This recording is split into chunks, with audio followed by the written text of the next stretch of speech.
I'm Ryan, and I'm over the hill, officially. And I'm Jason, the creator of the Tabletop Battlefield, and it's Christmas Eve, so you know what that means on this YouTube channel. I'm supposed to point the camera, aren't we? I'm too old now. Hey, Okay, I can't hear you, boy.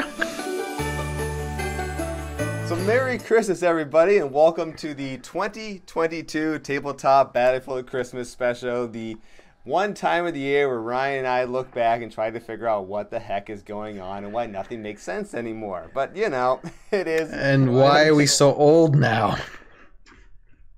I've got like 3 months still, so I'm not technically too old yet. Almost there. Almost there. And I'm munching on salt. Salt, eh? Yes. But anyway, we really don't have anything planned for this episode. It's how it always goes for our Christmas episodes, because we just make stuff up on the fly and we go from there. But we do always start off with a little bit of recap about what we did this past year. So Ryan, why don't you go ahead and just give us a quick summary of what the last 12 months have been like, because I think mine would take about 5 minutes, if that. Things and stuff. Well, in summary, I mean, I'll try to be as quickly as I possibly can. In summary, just getting used to ostomy life, because yes, there was that last year, and went on a wonderful trip with my wife, kiddo, to Honduras earlier, much earlier last year. I think it was closer to like around springtime, and just had a wonderful time. We were there for like 2.5 weeks, and went on a beach island, the whole Gulf of Mexico type thing. It was lovely. Ate a bunch of food, you know, just Honduran food was in kitchens. Went to San Pedro Sula, as well as Tegucigalpa, and yeah, it just was fun embracing that culture and people. So had a fantastic time with that, and then July went to ScapeCon, and for those who do not know, and I'll try to describe this as briefly as possible, ScapeCon is basically a Heroscape Olympics, let's just put it that way, to where you have the best or brightest, no, not really, but a bunch of people who love Heroscape come together in Indianapolis. Wonderful guy, Mike OEAO, on the Heroscapers forums, basically organizes this event along with his father. And it's like a 5-day event to where you basically eat, take naps, and play Heroscape the rest of the time. And so I was there along with a few other content creators who we've worked with on the latter part of this year as well. And yeah, it was a lot of fun. Met up with a lot of the community there, and at this point, not realizing what was going to happen later on this year when it comes to Heroscape, I brought like a lot of my equipment and gear. Basically everything that was mobile for my voiceovers as well as my animations, because there were some animations and voiceovers that I had to do, and basically set up a mini studio in our hotel room that was there for the week. And yeah, we just had a ball doing that event. And so that was actually their second time doing this event as well. Next year will be their third. And and basically waiting list is already filled up. But if you do want to check out that event for possibly going next year, or make plans to go in the future, just check them out on heroscapers.com and just look up ScapeCon and you'll find it. What army did you take for the games? Was it the same army every game, or did you get to mix it up? You can pick. I mean, and I have, if you don't know this already, I have a ton of. And one of the largest collections out there, I'd assume. Not really. I mean, you don't think so? No, I don't think. I mean, I have a lot, but there's some that I don't have. Although I did get a Master Wu, like this year, and so I did use him for some of the events. But no, some of these guys there are pros at playing this game, and I got the floor wiped with me too many times. I think my ratio was 1 win, 3 losses for each event usually, but the best moment, one of the best moments I had during that event was I forget what tournament it was, but I was face to face with the event organizer Mike, and so he had his army, I had my army. It was just me and him, and we both had similar armies. It was basically Knights of Weston against Knights of Weston, with maybe similar different heroes, but basically same army. And it came down to who's going to do the last hit before time runs out and who's going to have the best points. And I just barely eked out the win.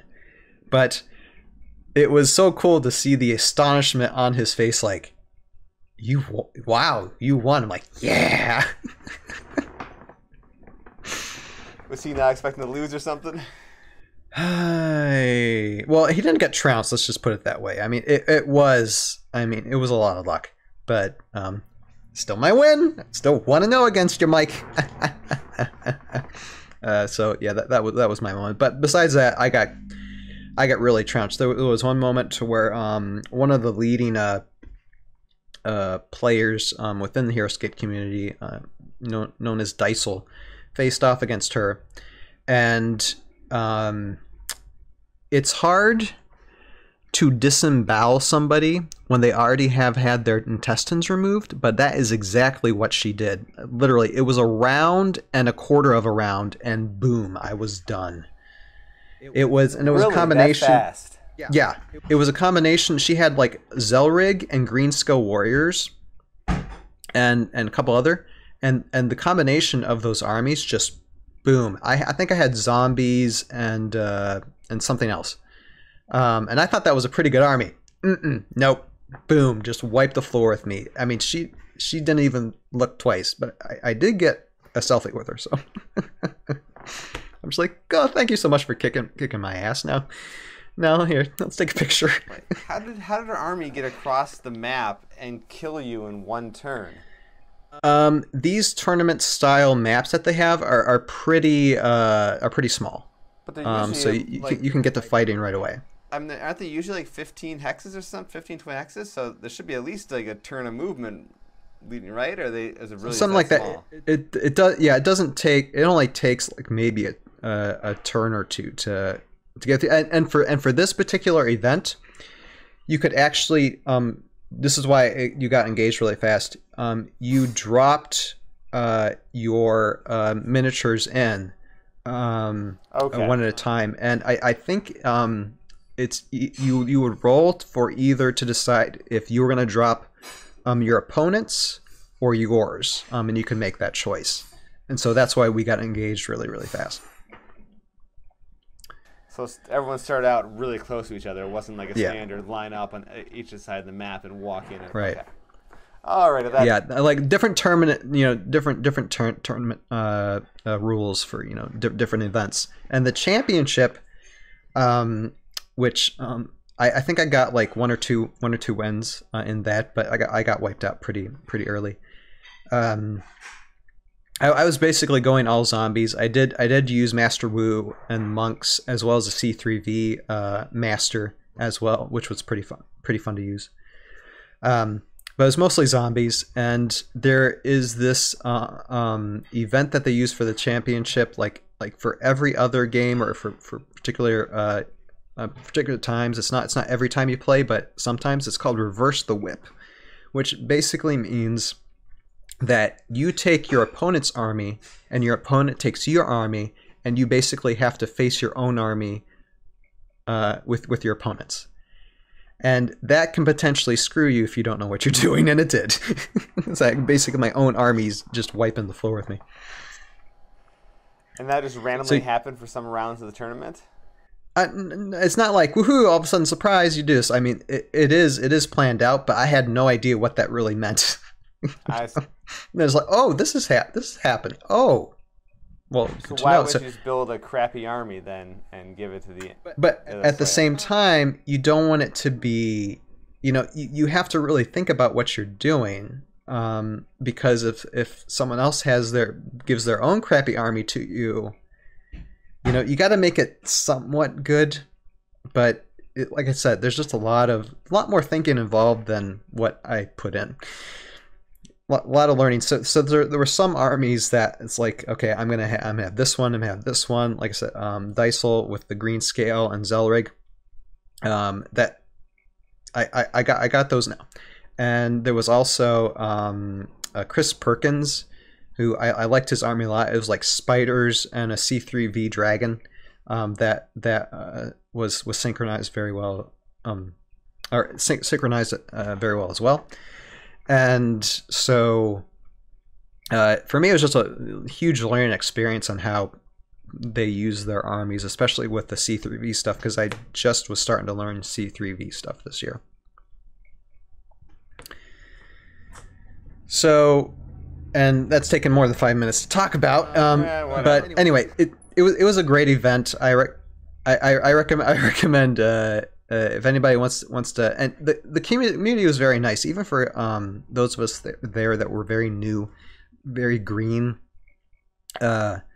Most of the time, people were very kind, and unless it was like a timed event, you want to go along as fast as you possibly could.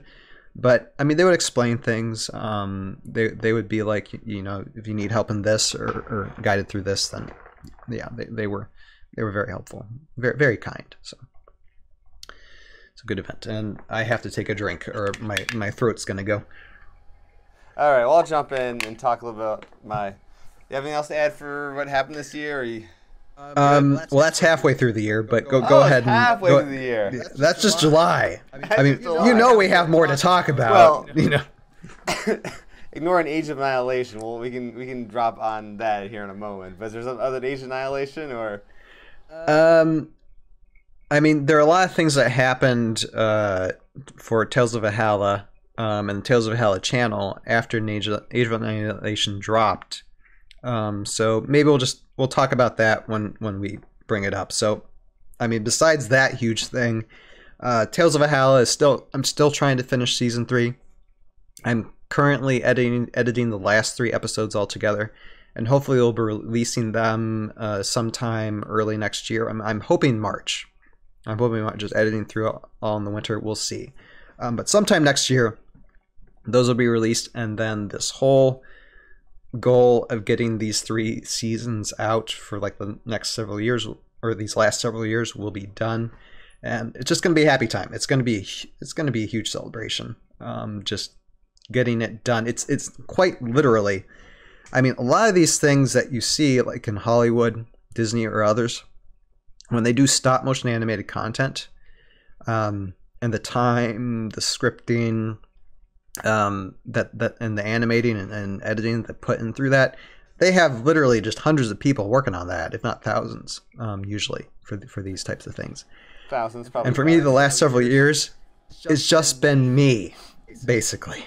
And I don't mean that to brag. I know people have offered their help, but for me, it's just like it'd just take more time to explain everything that I'm doing. So it's like, let me do that in the future if we do future seasons. Because for me, it's like kind of like a personal thing just to get it done under my own steam. But yeah, there's that. And but leading up to that, releasing the episodes that I released this year, I mean, really fun. I mean, you've seen them, Jason. Like when it comes to episode 6, when you see Raylan facing off against Tilbach Ra, the teleporter, the Mara teleporter. That's some fun action scenes. Seeing Drake Alexander facing off against Niguk Saw. That's fun. Excuse me, sorry for those levels. And then, like, just how episode 7 ends kind of gives a good pause. Lets the audience catch up to what's going on in the series, to where even if we're missing the last 3 episodes, we're still at a nice little close to where people can just, wait patiently on what's going to happen next. So you plan to drop all 3 episodes then right at the same time, pretty much?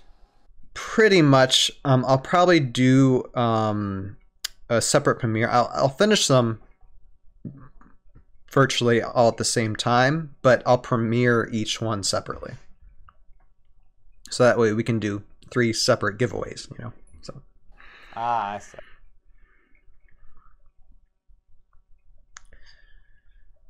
Yes, and please talk before my throat totally goes.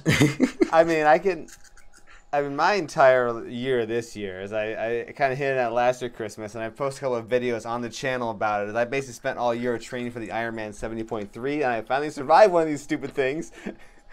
And so I won't go too much into detail. I got a video just a few weeks ago talking about getting punched in the face multiple times during the swim, because it's apparently what happens at these events. But it really, the amount of time is just insane how much training you put into it.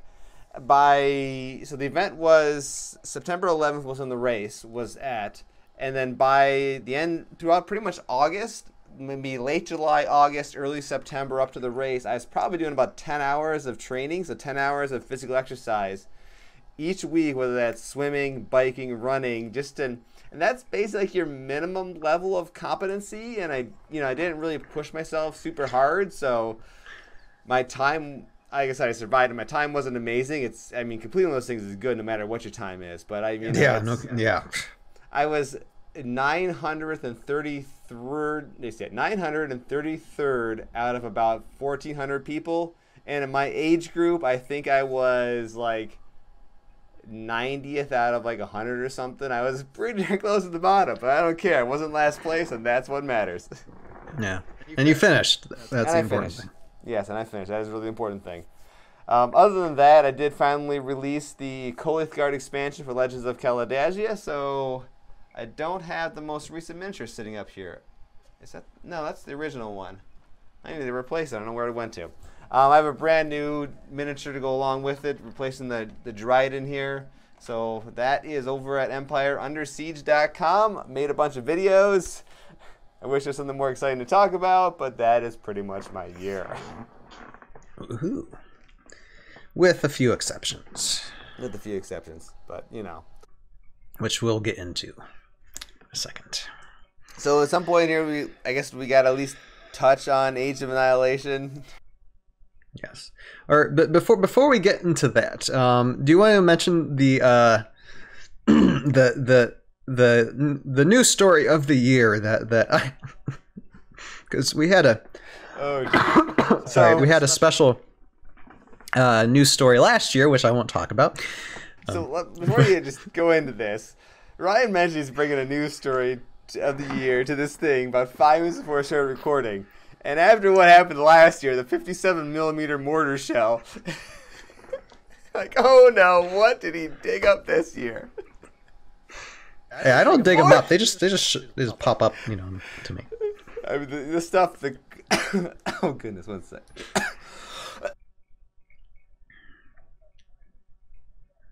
I mean, the crap that gets sent to you on Google News or whatever, YouTube, whatever these people think you want to watch. I don't know. The AI is dumb. Let's just put it that way, and very disturbing at times. The weird stuff that'll get sent to you. But yeah. So to want to introduce what a more, I guess, a little more uplifting, more epic news story of the year is, Ryan. And I'll put a link to the video you sent me down in the description below for anyone who wants to check this out. For sure. And yeah, it's a very cool story. And from a miniature wargaming perspective, it's like, if you had these type of odds in a miniature wargame, would you survive? Probably not. To put it simply, it's a news story about a sheepdog protecting its flock against about 8 coyotes, and ended up killing all 8 of these coyotes and surviving. I mean, talk about an epic battle. I mean, this one, and I think it was a Pyrenees dog, and those dogs are massive. I mean, they're big dogs, but still. I mean, coyote's not really that small either. I actually almost ran into one a few weeks ago running in the trails. It was really strange to see one at the park, but there was actually one crossing the trail about... I mean, they're it's huge. Probably about 20 feet in front of me. It's a good-sized dog. I mean, coyotes Yeah. are not small things. Yeah. So one against 8.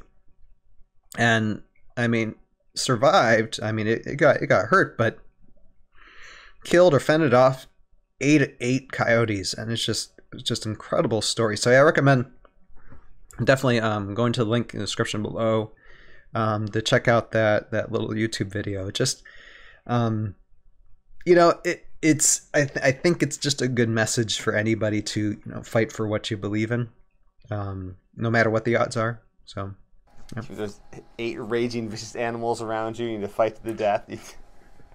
I can just imagine this. Go out of the field, there's like 8 just dead coyote carcasses laying around or something. That'd just be a really weird sight to see, I think. But hey. Yeah, and I think in the story, I think the shepherds or the people in charge of the sheep were there when the event was happening, but it was a very foggy night to where you couldn't see much. But they knew the coyotes were out. I mean, that's the time when fog comes in, or any type of weather comes in, that's when the predators strike, because visibility is low. But they didn't stop the sheepdog from defending, so they knew the fight was going on, and that fight continued for a half hour. It wasn't a quick fight. It continued for like a half hour.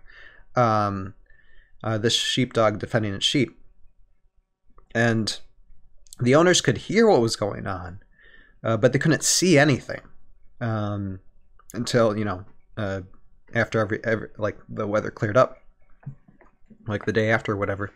But and then that sheepdog, they couldn't find the dog for like a few days. Then it finally returned home, limping or whatever. Just incredible that the dog survived. But I hope happy retirement for that dog. I think if they had extra lives, I think it used all of them. He spend the rest of his life to sleep on the couch inside the house. I think he's done enough service to the sheep for a while. For sure. Absolutely. So yep, that is the.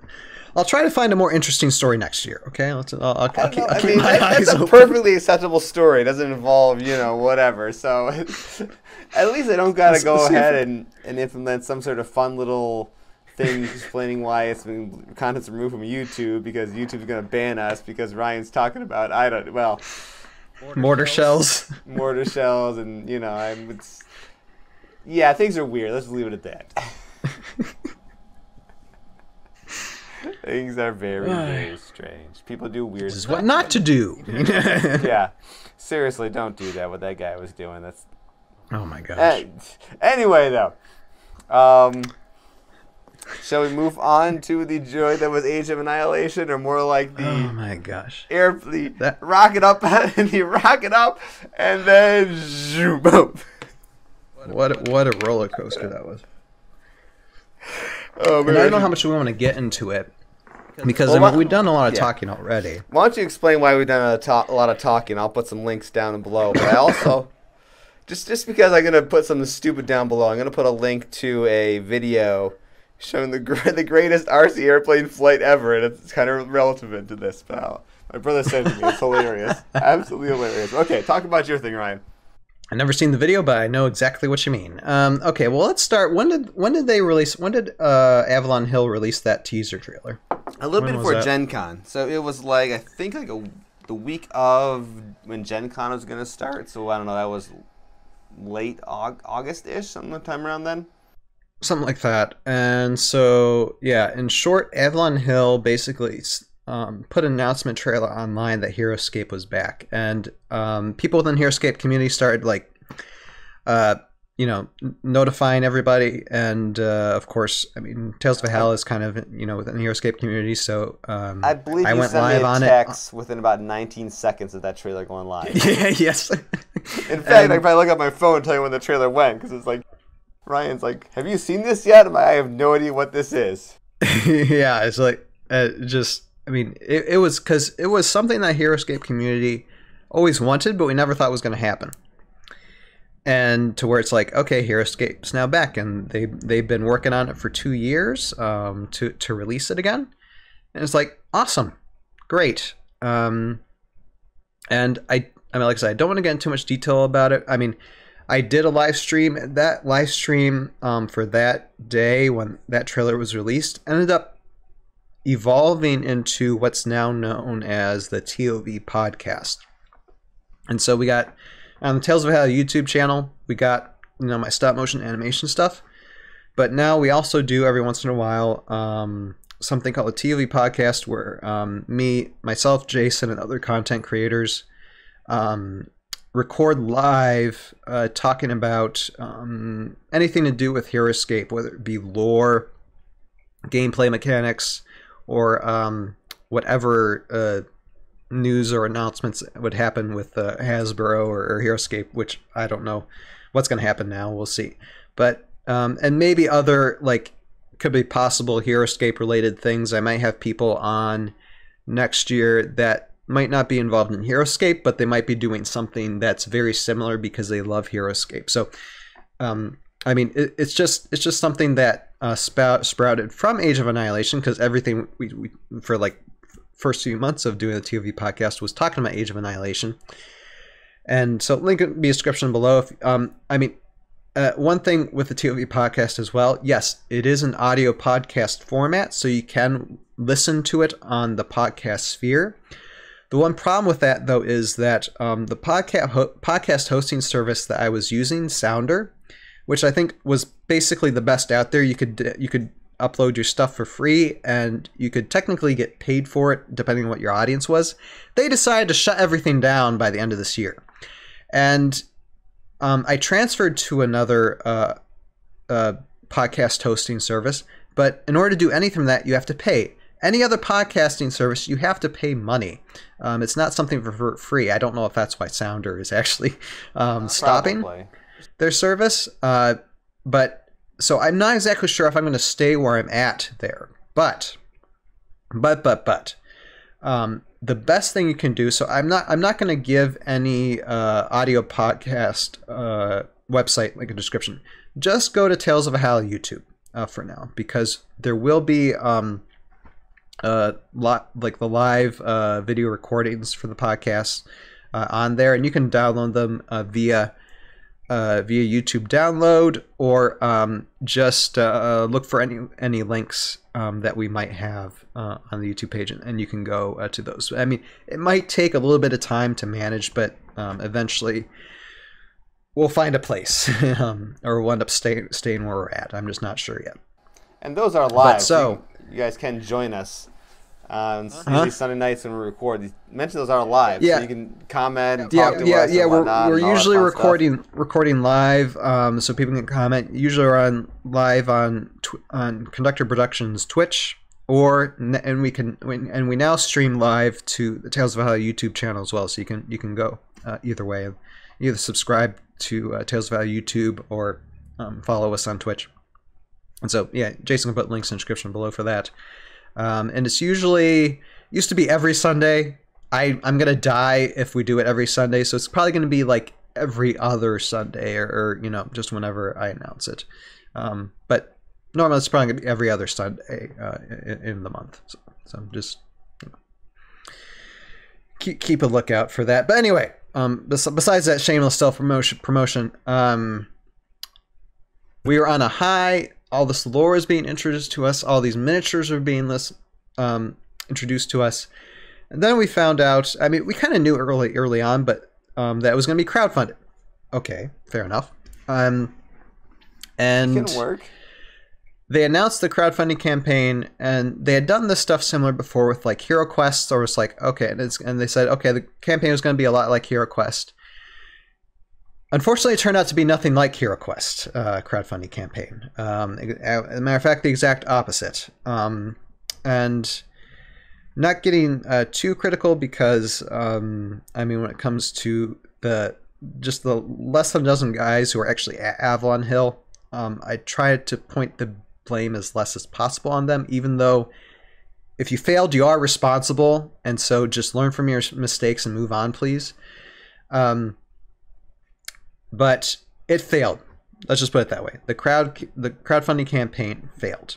And And so right now we have a basically deflated community of Heroscapers out there, to say the least, that aren't happy about the situation. And you should point out, as much as Ryan's not trying to point the blame at Avalon Hill, he's probably the minority in the Heroscape community, so there's a lot of anger going around there. Yeah, no, it is. And not being clairvoyant here, but I kind of predicted that like a week or two before that happened. Not recorded, but I was mentioned to some of our content creators, like, if this goes bad, I think the community is going to be pretty sour at Hasbro and Avalon Hill if this goes sour, or if if this doesn't fund. And that's exactly what happened. And I think it was also based on the response too of Hasbro and Avalon Hill after everything was done as well. That didn't help either. So I mean, anything the Heroscape community is saying right now, especially like Sir Heroscape and others, they're not wrong. They're definitely not wrong, and I'm pretty much agreement with what they're saying. But at the same time, look, we're human. We all make mistakes. And if you never release the game again, just put it in the vault. That's your purview. It's your IP. You can do what you want. You can do what you want with it. But like what Dadscaper was saying on the night that we were recording live for the countdown of the Age of Annihilation not funding, he said, this campaign, even though it failed, it made over $1 million. If it were any other wargaming campaign out there to make over $1 million, it would have funded. And when he made that point, I mean, it's my hope, and I have no inside information. I know nothing about what's going on. There's probably nothing going on between Avalon Hill and Hasbro. But if they were to be talking with the executives at Hasbro, I hope they make that point.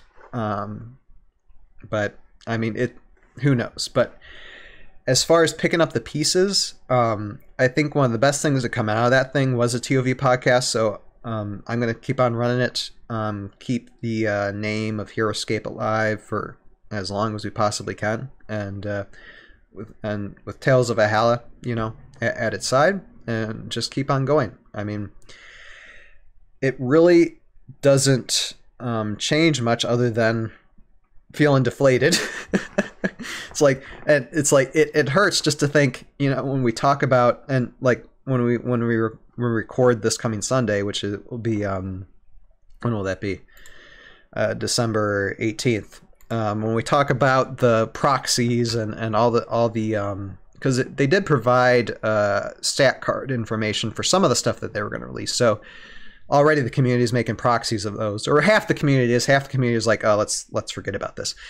But we're going to be talking about that this Sunday, December 18th, as the time of we're recording this. It's just going to hurt because it's like part of me doesn't want to do that. Part of me I wanted those miniatures there that they were making. It's just disappointing all around. And a free YouTube analytics tip: if you decide to make a video about making proxies for Heroscape with Warhammer 40k stuff, but you mention Warhammer 40k terms more often than Heroscape, YouTube's going to market that video to Warhammer 40k audience, and they're not going to watch it because they don't care about that content. Stupid AI. AI's going to kill us all, and not the way you think. And I'll make this point too. I mean, we haven't been happy with you. I mean, I don't know about you, but we haven't been happy with YouTube for a long time. Not many people are. Yeah. So there are other how would I put it? There's other social media video places that quite possibly in the future I'm looking to have. I'm sorry, losing voice. Sorry. Not saying that I will no longer have a YouTube Tales of Valhalla YouTube, but I might have other places that I might put this content up on as well in the future. So the future is bright. In a sense, that keep on expanding, keep on doing what I'm doing, because why not? I think we're allowed to mention Rumble on YouTube. I don't think that's a banned term, is it? Yeah, well, there's Rumble. There's also another, Odyssey. Odyssey looks promising. So I've got some of my content on Rumble, but I mean, the traffic over there is even worse. It's even worse than YouTube. Honestly, I think unless you're some edgy political commentator, whether you're conservative or socialist, it doesn't matter. That's kind of who's over on Rumble right now. There's not really a whole lot of a general interest audience. A cute cat video gets like 100 views, which is just proof there's not a normal audience over there. It's true. So it's going to take time because YouTube is the king still. It still is the king.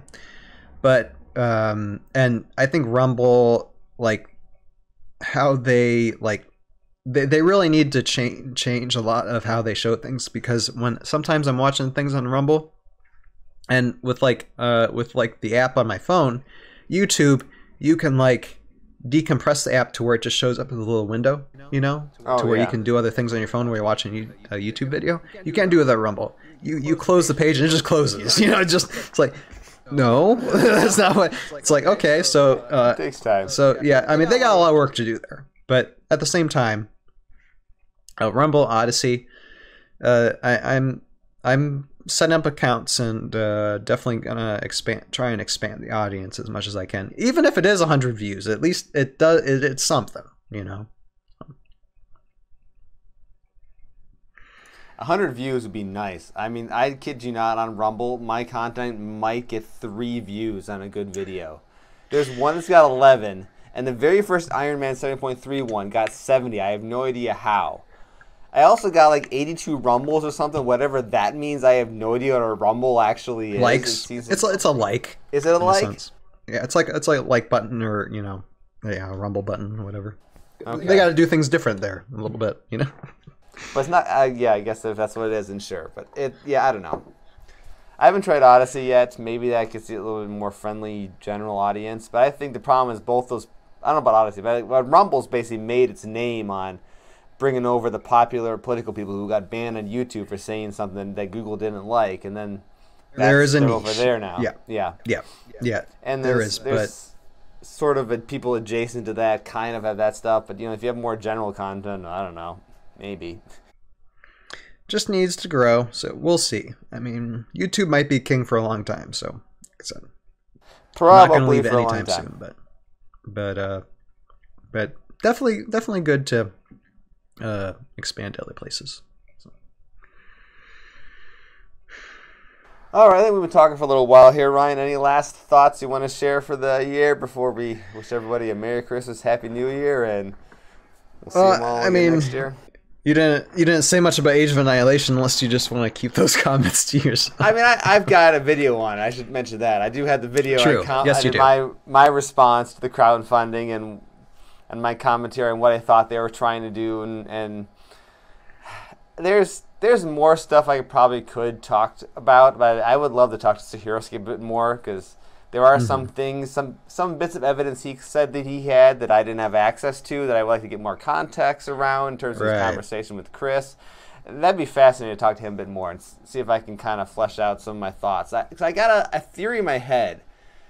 I don't know if I mentioned this on TOV Live. I think my theory, I think I did mention a little bit. My theory is how they kind of came to their market research about how to figure out how much their budget was for Heroscape Age of Annihilation, and basically they thought that Heroscape was more popular than HeroQuest, which is technically true, but HeroQuest had the nostalgia factor. They didn't factor that out. That's my theory, but I like to get some more context from Sir Heroscape about some of his ideas to see if that actually makes sense. But I don't know. Right. And this might be better. I mean, like when it comes to TOV podcast as well, I don't know how much I want to continue going in circles about this thing. Just say goodbye to it. I mean, I think it's ran when we record this Sunday, it'll probably be the last we really talk about it, unless they restart it again and we just move on to other things. But I had that feeling too at the beginning, like, of the crowdfunding campaign, when they gave the number of, like, okay, this is how many backers or how many backed products we need in order for it to fund. I thought it was like, okay, I hope you guys know something that I don't know, because I honestly didn't think the core community was that big, because it really wasn't. I mean, and like I said, I'm not gonna. We're not gonna like keep on beating a dead horse, but there were just so many. There were a few things that made you go, really? Okay, maybe you know something I don't know, but apparently you didn't, because it didn't work. Yeah. And as just as a bit of extra information that we didn't actually mention here, the only price point you could buy in at was $249, which for an initial buy-in for a game, to put that in comparison, the only games I know of in the miniature market that cost that much, there was an Adeptus Titanicus, which is a Games Workshop giant mech battle game that was at $300 for a buy-in, but there was other options on top of that.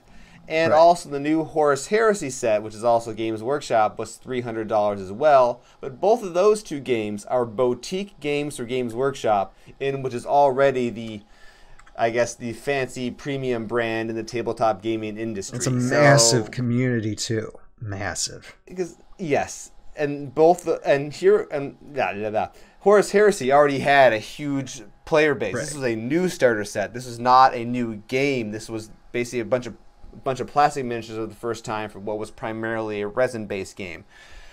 And top of that, Heroscape was traditionally the budget war game. It was dirt cheap compared to other war games, and people like that because of that. And you can't take something like a Harbor Freight Power Drill and put a DeWalt price on and expect people to be happy about that. And just to shout out Oculus Imperia on YouTube, who does fantastic videos about the Warhammer 40k universe. It's really helping me understand the lore as much as my time allows in the Warhammer 40k universe. And yeah, does a great job. So Oculus Imperia, look them up. And yeah, just fantastic content that person has there. And the one last thing I'll talk about Heroscape quickly is what I want to try to see if I can do is dig up some of the the aughts, 2008, 2009 financial reports of Hasbro, and see if they talk about Heroscape in there at all. Because they usually, you can find those old things going back a long ways because they're all publicly available documents. That'd be interesting to see if there's any clues in there as to why they canned Heroscape years ago. But that'd be fun. I'll try to see if I can dig through some of those things. But that's about all I got to say. Enough about all that. What did I guess just... Do you have any last little things to say? I got two more little things I can talk about quickly. Sure. Yeah, I can close in a second. Just give me a chance to cough real quick. Okay, well, I'll talk a bit more while he's coughing. Or over there. Now I got a cough. It's contagious. Sorry. Over the internet. No. Yeah, so I think that's how it spreads. Sorry. It's a new computer-to-human virus. That'd be a very... Hey, DC very already bad did thing. something like that. DC already did something like Deceased. It's called Deceased. It's actually a very cool comic book. It's where literally the whole DC universe turns into zombies. And they're like, and they get zombies by just, it's like through the internet. It's through, it's like a digital type zombie virus to where you look at your phone, you become a zombie. So you have all these superheroes that become zombies, but you also become zombies upon contact. Is it's that insane. Commentary on social media? Say what? Is that commentary on the modern social media experience? I have no idea, but it's a really cool. I mean, Deceased has been around. I mean, I think they released that like a few years ago, so it's kind of an old story, but still, it's fun. So the last two things I was going to quickly mention. I did play a few new games this year. Not a whole lot of new stuff, mainly because once again, this was my life for most of the summer. There was My Father's Work. One of my friends bought in the Kickstarter for that. It's a different take on a Euro-style worker placement engine building game. I haven't played enough to really figure it out, so I don't have a strong opinion on it. But what makes it kind of different is normally in an engine builder, you have some system to where as you grow, you become more and more powerful. However, the way this game works is there's 3 generations to your family. So you basically play yourself, your kids, and then your grandkids. And after so many turns, when it goes to new generation, everyone's kind of almost all reset. So a lot of that runaway engine building that occurs in traditional Euro games doesn't happen here. So it's kind of a bit of a different approach to it. I know I said I played 2 new games. I don't remember what the other game was. There was, so I don't know. I mean, I guess it's not something our audience would normally care a whole lot about. It was a dog sled racing game, which I got to play a few more times. How does that work? There's not a lot to it. Okay. Well, we also didn't play with some of the rules, so maybe there's a bit more to understanding. So yeah, I'm gonna not comment on that one until I go try it one more time. But it's a very simple game where basically you put down cards. You're trying to build a dog sled where colors in the dogs match colors in the track you're racing across of. So there's a bit of a trying to build an efficient layout of dogs for the given course, and then you move along the course based on playing dog cards. It's a very simple game, which is not typically the audience of the Tabletop Battlefield. Okay, that is all I've got literally for this year. So Ryan, any last thoughts? Well, speaking of a simple game, I played Candyland with my son a few months ago. That's also a very infuriating game. The amount of times I got sent back to that stupid, like, whatever the very first spot is, it's like, I don't even know what it is anymore, but it's just like the gingerbread house that's like 10 squares from the start. Something molasses or something, you know. Maybe I hate like that the game. sugar plum fairy's hot, you know, or whatever. I don't think that was my game. Yeah, I don't think she looked like that, but I don't know. Anyway, yeah, I have. I'm thankful. I'm very thankful for just being here. Like I said, today on this recording, I turned 40. It's December 15th, so. Oh, happy birthday! Yeah, thank you. Just turned 40 over the hill, and 10 years longer than I thought I was going to live. So I mean, every day is a blessing, and I'm thankful to be with my wife, my son, and just look forward to, I hope, another 40 years to just kick butt and take names. But I mean, for this year, just been a whirlwind of a year.